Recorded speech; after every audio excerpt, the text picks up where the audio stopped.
Nataka kukusaidia jambo moja Mheshimiwa Waziri wa Mipango. Hutafanikiwa na mipango yako kama utajifungia ndani wewe na watendaji wako ndio mwanze kutengeneza mipango ya taifa. Hautafanikiwa. Mipango ya taifa inatakiwa kuwa hivi. Tuko na wizara 25. Tuko na wizara 25. Maana yake wizara ya kilimo itengeneze mpango wa taifa wa miaka 50 ikuletee wewe. Wizara ya fedha itengeneze mpango wa miaka 50 ikuletee wewe. Wizara ya afya itengeneze mpango wa 50 kuletee wewe. Ina maana wewe wizara ya mipango upokee mipango ya kutoka kwenye wizara 25 kuja kwako. Alafu sasa wewe ucompile kwa pamoja upate mpango wa taifa unaotokana na input za kutoka wizara zote ili utengeneze mpango wa taifa. Taarifa Mheshimiwa Naibu Spika, taarifa.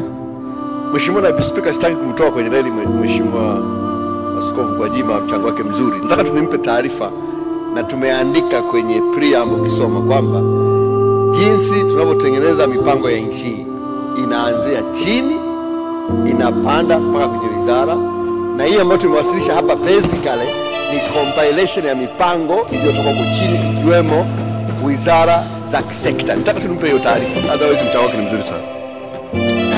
Mheshimiwa Gwajima, taarifa hiyo. Professor, relax, utachangia tu mwishoni. Relax kaka. Kwa hiyo inatakiwa wizara zote 25 wizara moja iweze kuiona Tanzania kwa miaka 50, ilete mpango wa miaka 50 wa maji katika nchi. Wizara ya kilimo iweze kuiona Tanzania miaka 50, ilete mpango wa miaka 50 wizara ya mipango. Alafu wizara ya mipango sasa kwa Kitila wewe kama kuna kitabu sasa cha miaka 50 kinachotokana na vision iliyotoka kwenye wizara zote Tanzania, kuwe na vision ya taifa ambayo itaongoza taifa lote. Na sasa utakapofanya hivyo, kila ilani ya uchaguzi itakuwa inachovya kwenye mpango wako, ili kwamba ilani za uchaguzi na zenyewe zitakuwa zinaangalia mpango wa taifa, halafu zinachukua kutoka kwenye mpango wa taifa zinavipa vyama vyake. Itakusaidia sana, na hapo tutakuwa tumeanza kuona hasa maono ya taifa. Kwa sababu ya muda wangu Mheshimiwa Spika, dakika moja tu.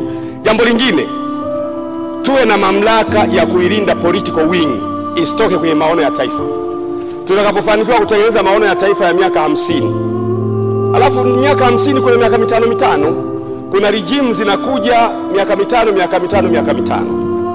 Kuna kitu gani tutakachofanya kumfanya rais wa awamu ya 9, awamu ya 8 abaki kwenye maono ambayo tumeyaweka?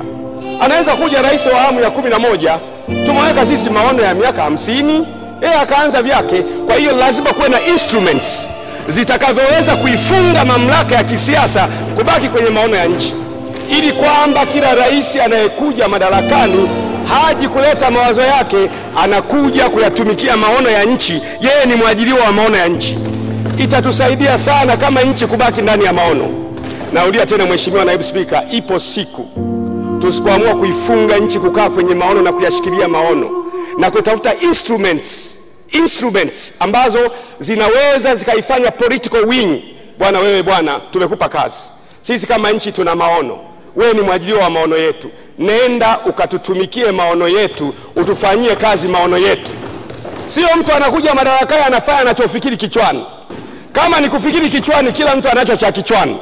Na kuna siku tutapata mtu asiye na fikira nzuri, tutaangukia pua, hatutaweza kuinuka kabisa. Na kuomba sana Mheshimiwa Kitila Mkumbo pamoja na comrade mwenzako hapo ndugu yangu Mwigulu Nchemba, muwe brain ya nchi kwa maana ya kuproduce mpango wa muda mrefu wa nchi ili tukisaidia kizazi kijacho na kizazi kilichopo. Asante sana na kushukuru sana. Asante sana.